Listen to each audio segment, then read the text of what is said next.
السلام علیکم ورحمۃ اللہ وبرکاتہ۔ کیسے محمد آپ وعلیکم السلام ورحمۃ اللہ وبرکاتہ۔ محبوب بھائی ہیں،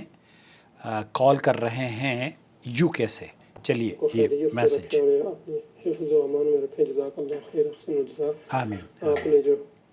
ہمیں جواب دیا، اللہ پاک آپ کو خوش رکھے اور اللہ آپ کو اس کا اجر عظیم عطا کرے۔ آمین۔ اور دوسرا محمد عاقب بھائی، فرض نماز کے علاوہ جیسے نماز ظہر کی، نماز مغرب کی، نماز عشاء کی سنت ہے، اس کے بارے میں یہ بتا دیں گے کہ یہ ہم ادھر پڑھ سکتے ہیں یا چھوڑ دیں؟ صرف نماز فرض ہی ہم جیسے امام کے پیچھے تو پوری نماز ادا کرتے ہیں، اس کے علاوہ یہ سنت جو ہے یہ اس کے بارے میں بتا دیں گے، جزاک اللہ خیر۔ سنت کے بارے میں مسافر اگر سفر کی حالت میں ہے یا وہ ایسی کہیں سفر کر رہا ہے، بھائی یہ جاننا چاہ رہے ہیں کہ مسافر کو نماز ادا کرتے وقت ظہر کی اور عصر کی جو سنتیں ہیں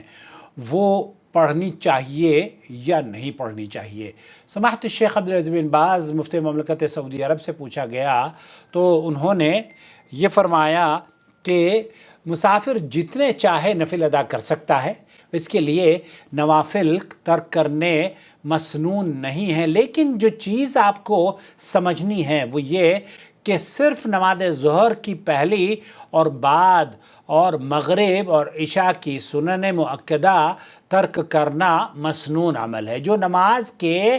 ساتھ جڑی ہوئی نمازیں ہیں نا، ظہر کی اور عصر میں تو اللہ کے رسول صلی اللہ علیہ وسلم کوئی ایسی خاص نماز نہیں پڑھا کرتے تھے، کبھی کبھار اللہ کے رسول صلی اللہ علیہ وسلم نے 4 رکعت یا 2 رکعت عصر کی نماز سے پہلے پڑھی ہیں، شیخ بن باز نے فرمایا، لیکن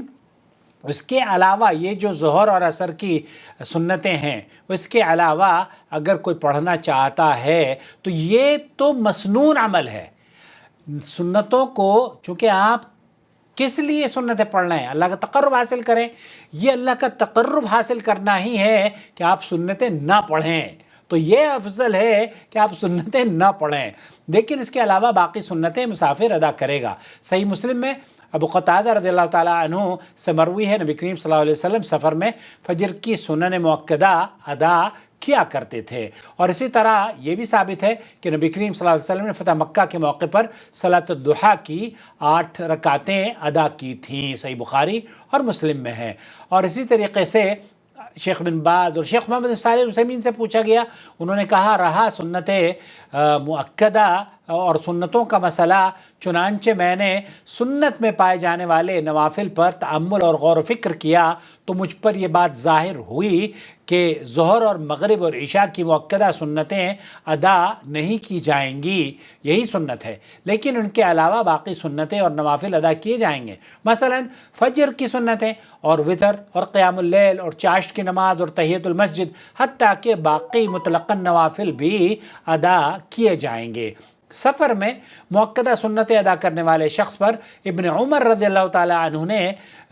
انکار کیا اور اسے اچھا نہیں سمجھا۔ بخاری اور مسلم میں حفص بن عاصم بن عمر بن خطاب رضی اللہ تعالیٰ عنہ، عمر بن خطاب رضی اللہ تعالیٰ عنہ سے مروی ہے، وہ بیان کرتے ہیں کہ میں مکہ کے راستے میں ابن عمر رضی اللہ تعالیٰ عنہ کے ساتھ تھا، تو انہوں نے ہمیں ظہر کی 2 رکعت پڑھائیں، پھر وہ اپنے پڑاؤ والی جگہ کی جانب آئے اور ہم بھی ان کے ساتھ، حتیٰ کہ وہ اپنی جگہ میں آ کر بیٹھ گئے اور ہم بھی ان کے ساتھ بیٹھ گئے، تو وہ نماز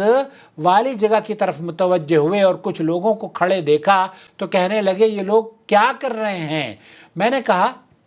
وہ نفلی نمازیں ادا کر رہے ہیں، تو انہوں نے فرمایا اگر میں نے نفل پڑھنے ہوتے تو نماز مکمل کرتا، میرے بھتیجے، میں نے رسول اکرم صلی اللہ علیہ وسلم کے ساتھ سفر کیا اور ان کی صحبت میں رہا تو انہوں نے 2 رکعت سے زیادہ نماز ادا نہیں کی، حتیٰ کہ اللہ تعالیٰ نے ان کی روح قبض کر لی، اور میں نے ابو بکر رضی اللہ تعالیٰ عنہ کی بھی صحبت اختیار کی تو انہوں نے بھی 2 رکعت سے زیادہ نماز ادا نہیں کی، حتیٰ اللہ تعالیٰ نے ان کی روح قبض کر لی، اور میں عمر رضی اللہ تعالیٰ عنہ کے ساتھ بھی رہا تو انہوں نے بھی 2 رکعت سے زیادہ ادا نہیں کی، حتیٰ کہ اللہ تعالیٰ نے ان کی روح قبض کر لی۔ پھر میں عثمان رضی اللہ تعالیٰ عنہ کے ساتھ رہا، انہوں نے بھی 2 رکعت نماز سے زیادہ نہیں ادا کی، حتیٰ کہ اللہ تعالیٰ نے ان کی روح قبض کر لی، اور پھر اللہ رب العالمین کا فرمان بھی یہ ہے یقیناً تمہارے لیے لقد کان لکم فی رسول اللہ اسوۃ حسنہ، اللہ کی رسول اکرم صلی اللہ علیہ وسلم کی حیات میں آپ کے لیے بہترین نمونہ، یقیناً تمہارے لیے رسول اکرم صلی اللہ علیہ وسلم کی بہترین نمونے ہیں۔ تو یہ بخاری اور مسلم میں مفصل اس کے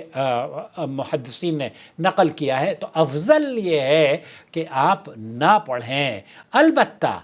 جو سنن اور رواتب، جیسے میں نے بتایا نا کہ فجر کی 2 سنتیں اور تہجد اللہ کے رسول صلی اللہ علیہ وسلم ہمیشہ پڑھا کرتے تھے، اور ضحیٰ بھی اللہ کے رسول صلی اللہ علیہ وسلم نے پڑھی ہے چاشت کی نماز۔ تو وہ، یا شیخ بن باز نے کہا کہ اگر آپ 2 رکعت جیسے تحیۃ الوضو ہے یا تحیۃ المسجد ہے یا استخارہ ہے، یہ نمازیں آپ پڑھ سکتے ہیں، نماز جنازہ ہے یہ بھی آپ پڑھ سکتے ہیں، تو کوئی حرج نہیں ہے۔ اگر آپ صرف جو نمازیں آپ کو نہیں پڑھنی چاہیے وہ ہیں ظہر اور مغرب اور عشاء کی سنن مؤکدہ، وہ سنتیں جو کہ ظہر اور عصر سے پہلے پڑھی جاتی ہیں یا مغرب کے بعد اور عشاء کے بعد آپ کو پڑھی 12 رکعت جو ہوتی ہیں نا، 12 رکعت میں سے بھی 2 رکعت جو فجر کی سنت ہے نا، اللہ کے رسول صلی اللہ علیہ وسلم فجر کی سنتیں ہمیشہ پڑھا کرتے تھے، فجر کی سنتیں، اور